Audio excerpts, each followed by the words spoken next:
ಆದ್ರೆ ಇವತ್ತು ಇದು ಕೊಟ್ಟಿದ್ದೀರಿ ಆ ದಲಿತ ಸಮಾಜದ ಮುಖಂಡರುಗಳಿಗೆ, ಆ ವೋಟರ್ಸ್ಗೆ ಮತದಾರಕ್ಕೆ ಬುದ್ಧಿ ಯಾವಾಗ ಬರುತ್ತೋ ನನಗಂತೂ ಗೊತ್ತಿಲ್ಲ. ಕಾನ್ಸ್ಟಿಟ್ಯೂಷನ್ ಬಗ್ಗೆ ಹೇಳ್ತಾರೆ.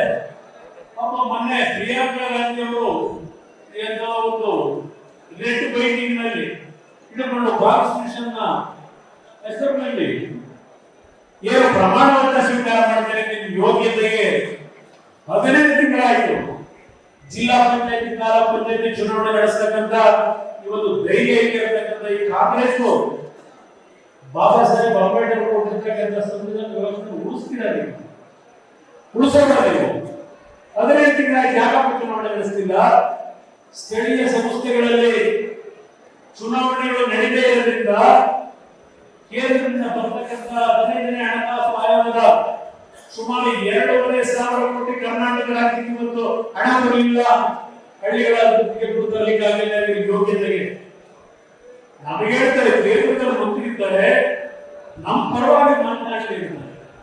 ಇಲ್ಲಿ ಒಂದು ಕಡೆ ದೇವೇಗೌಡ ಕುಮಾರಸ್ವಾಮಿ ಇಬ್ಬರನ್ನು ಮುಗಿಸಲೇಬೇಕು ಅಂತ ಹೇಳಿ ನಮ್ಮನ್ನ ರಾಜಕಾರಣದಲ್ಲಿ ಕುತಂತ್ರದಿಂದ ಮುಗಿಸಲೇಬೇಕು ಅಂತ ಹೊರಟಿರ್ತಕ್ಕಂಥ ನಿಮಗೆ ಯಾವ ನೈತಿಕತೆ ಇಟ್ಕೊಂಡು ಕುಮಾರಸ್ವಾಮಿ ದೇವೇಗೌಡರ ಬಗ್ಗೆ ಮಾತಾಡ್ತೀರಿ?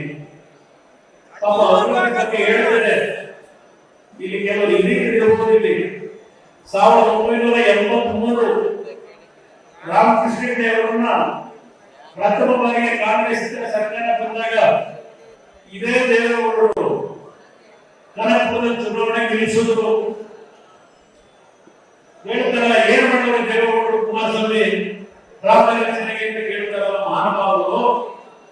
83ನೇ ಇಸ್ವಿನಲ್ಲಿ ಎಷ್ಟು ಹಳ್ಳಿಗಳಲ್ಲಿ ವಿದ್ಯುತ್ ಶಕ್ತಿಯ ಸಂಪರ್ಕ ಇತ್ತು, ಎಷ್ಟು ಹಳ್ಳಿಯ ರಸ್ತೆಗಳಿತ್ತು, ಹೆಣ್ಣು ಮಕ್ಕಳನ್ನ ಎಲ್ಲಿಗೆ ಕರ್ಕೊಂಡು ಹೋಗ್ಬೇಕಾದ್ರೆ ಚಿಕ್ಕದವರು ಮಾಡಬೇಕಾಗಿತ್ತು. ಆ ಪರಿಸ್ಥಿತಿ ಕನಕಪುರದಲ್ಲಿ ವಿದ್ಯುತ್ ಶಕ್ತಿ ಕಂಬ ಇರಿಸಿದಾಗ ಎಲೆಕ್ಷನ್ ಕಮಿಷನ್ ಇಂದ ನೋಟಿಸ್ ಕೊಡ್ತಾರೆ ಅಂತ ಹೇಳಿ ಚನ್ನಪಟ್ಟಿ ಕಂಬ ಎಲ್ಲ ದೇವೇಗೌಡರು ಇಲ್ಲಿ ಕಳಿಸಿದ್ರು ವಿದ್ಯುತ್ ಶಕ್ತಿಯ ಸಂಪರ್ಕಕ್ಕೆ.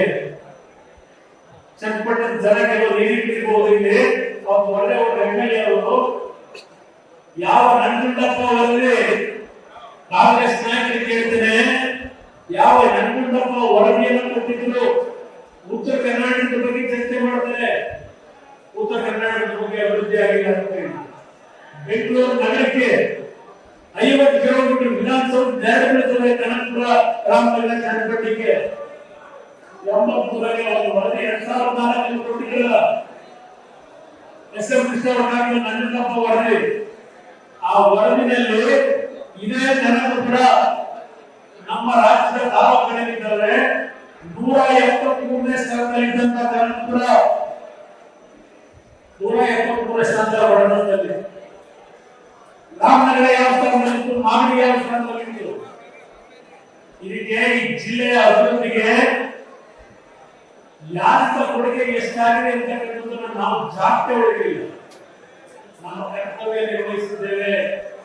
ಬರೀ ರಾಮನಗರ ಜಿಲ್ಲೆಗಷ್ಟೇ ಅಲ್ಲ, ಇಡೀ ರಾಜ್ಯದ ಶಿಕ್ಷಣ ಕ್ಷೇತ್ರಕ್ಕೆ ಯಾವ ರೀತಿ ಕೆಲಸ ಮಾಡಿದ್ದೇವೆ.